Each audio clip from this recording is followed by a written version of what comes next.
Ao discutirem a estrutura em grande escala do cosmo, os astrônomos às vezes dizem que o espaço é curvo ou que o universo é finito, mas sem fronteiras. Do que é que eles estão falando? Vamos imaginar que somos perfeitamente planos, eu digo absolutamente planos, e que vivemos, muito apropriadamente, na Planolândia, uma terra projetada e batizada por Edwin Abbott, um estudante shakespeariano que viveu na Inglaterra vitoriana. Todo mundo na Planolândia é claro, excepcionalmente plano. Nós temos quadrados, círculos, triângulos, nós todos corremos por aí e podemos entrar em nossas casas e fazer nossas coisas planas. Bom, nós temos largura e comprimento, mas não temos altura alguma. Estas figuras recortadas têm uma altura mínima, mas vamos ignorar isso. Vamos imaginar que são absolutamente planas. E neste caso, nós temos noção, nós, moradores de Planolândia, de esquerda e direita, de frente e trás, mas nunca ouvimos falar de embaixo e em cima. Bom, vamos imaginar que chegue a Planolândia, pairando sobre ela uma estranha criatura tridimensional que, estranhamente, parece uma maçã. E essa criatura tridimensional vê um quadrado atraente e de boa aparência, o vê entrar em sua residência e resolve, em um gesto de amizade interdimensional, dizer olá. Olá, diz a criatura tridimensional. Como vai? Eu sou um visitante da terceira dimensão. Bom, o coitado do quadrado olha em volta, em sua casa fechada, não vê ninguém e, além disso, testemunhou uma saudação vinda de seu interior, uma voz de dentro. Ele, com certeza, está ficando preocupado com sua sanidade. A criatura tridimensional está infeliz por ser considerada uma aberração psicológica. E então ele decide entrar de uma vez por todas em Planolândia. Bom, uma criatura tridimensional existe em Planolândia apenas parcialmente. Só um plano, um corte transversal dele pode ser observado. Então, quando a criatura tridimensional chega à Planolândia, só os pontos de contato podem ser vistos e nós vamos representar isso molhando a maçã nesta almofada de carimbo e carimbando essa imagem em Planolândia. E enquanto nossa maçã estivesse descendo, caindo em Planolândia, nós veríamos progressivamente fatias cada vez maiores que podemos representar cortando a maçã. Então, o quadrado, com o passar do tempo, vê um conjunto de objetos aparecer misteriosamente do nada, dentro de um quarto fechado e mudar drasticamente de forma. Ele só pode concluir que está ficando louco. Bom, a maçã pode estar um pouco aborrecida com esta conclusão e assim, sem um gesto amigável de dimensão para dimensão, faz um contato com o quadrado de baixo e manda a nossa criatura plana tremular e girar sobre Planolândia. A princípio, o quadrado não tem ideia do que houve. Ele está terrivelmente confuso. Isto é totalmente fora de sua experiência. Mas depois de um tempo, ele percebe que está vendo dentro de quartos fechados em Planolândia. Ele está olhando dentro de suas criaturas planas amigas. Está vendo Planolândia de uma perspectiva que ninguém nunca viu antes que ele saiba. Entrar em outra dimensão provê como benefício incidental um tipo de visão de raio-x. Agora a nossa criatura plana desce lentamente à superfície e seus amigos correm para vê-la. Do ponto de vista deles, ela apareceu misteriosamente do nada. Não veio andando de outro ponto, ela veio de um outro lugar. Eles dizem, minha nossa, o que houve com você? E o coitado do quadrado tem que dizer, bom, eu estava em outra dimensão mística chamada em cima. E vão dar tapinhas no lado dele, confortá-lo, ou então vão perguntar, bom, mostre onde é essa terceira dimensão, aponte para ela. E o coitado do quadrado não vai ser capaz de fazer isso. Mas talvez mais interessante é a outra direção na dimensionalidade. Que tal a quarta dimensão? Para abordar isso, vamos considerar um cubo. Podemos imaginar um cubo do seguinte modo. Pegamos um segmento de linha e o movemos nele mesmo nos ângulos retos em igual comprimento. Isso faz um quadrado. Mexa esse quadrado um comprimento igual nos ângulos retos nele mesmo e temos um cubo. Bom, este cubo, nós sabemos bem, projeta uma sombra. E essa sombra nós reconhecemos. Ela é, desenhada comumente nas salas de aulas da terceira série como dois quadrados com seus vértices ligados. Se olharmos a sombra de um objeto tridimensional em duas dimensões, vemos que, neste caso, nem todas as linhas parecem iguais, nem todos os ângulos são retos. O objeto tridimensional não foi perfeitamente representado em sua projeção em duas dimensões, mas isso faz parte do custo de perder uma dimensão na projeção. Bom, vamos pegar este cubo tridimensional e projetá-lo, levá-lo através de uma quarta dimensão física, não desse lado, não desse lado, não desse lado, mas em ângulos retos para essas três direções. Eu não posso mostrar que direção é essa, mas imaginem que há uma quarta dimensão física. Nesse caso, podemos gerar um hipercubo quadridimensional que também é chamado de tesseract.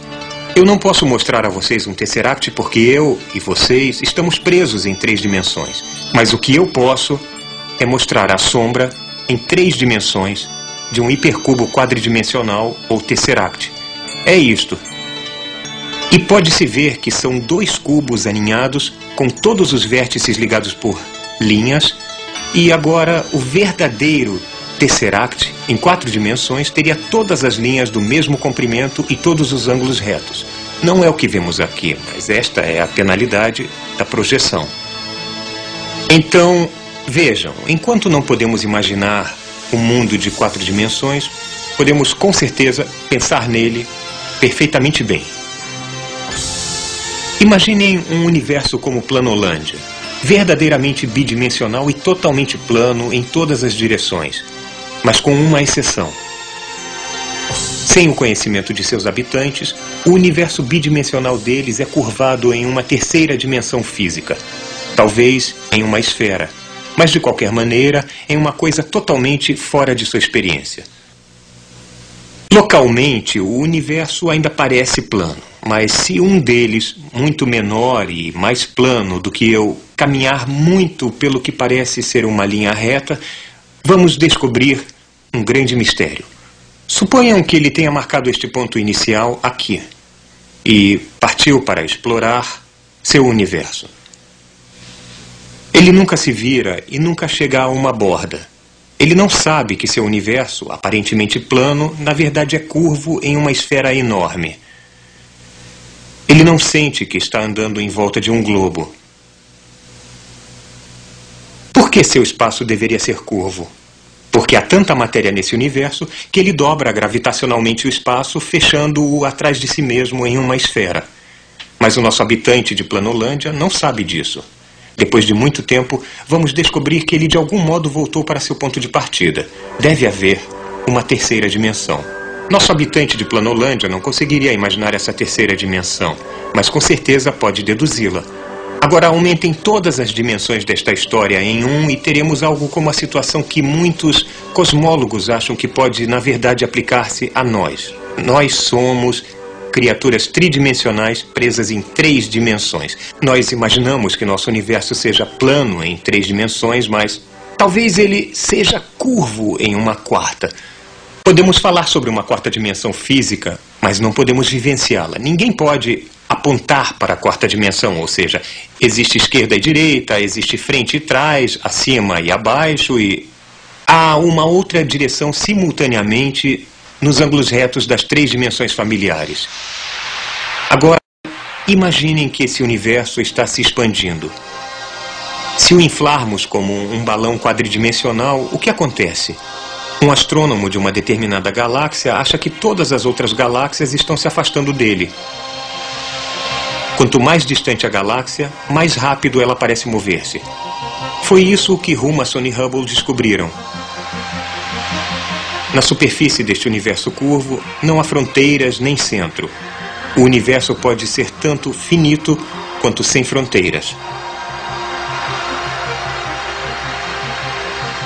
A mudança para vermelho das galáxias distantes parecia implicar, para os contemporâneos de Humason, que estávamos no centro de um universo em expansão, que nosso lugar no espaço era, de certo modo, privilegiado. Mas se o universo está expandindo-se, se ele é ou não curvado em uma quarta dimensão, os observadores de todas as galáxias verão exatamente a mesma coisa.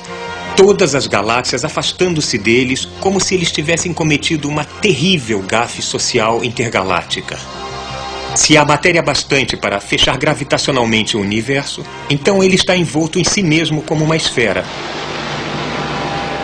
Se não há matéria suficiente para fechar o cosmo, então nosso universo tem uma forma aberta, estendendo-se para sempre em todas as direções. Este universo em forma de cela é apenas um de um número infinito de tipos possíveis de universos abertos. Ao contrário de tais universos fechados, como a esfera, os universos abertos têm neles uma quantidade infinita de espaço. Se o nosso universo é de fato fechado, então nada pode sair, nem matéria, nem luz. Nós então viveríamos dentro de um buraco negro. Mas há uma saída possível, um túnel hipotético ou buraco de minhoca através da próxima dimensão mais alta. Um lugar sugando matéria e luz. Podemos achar tal buraco de minhoca? Podemos sobreviver à viagem?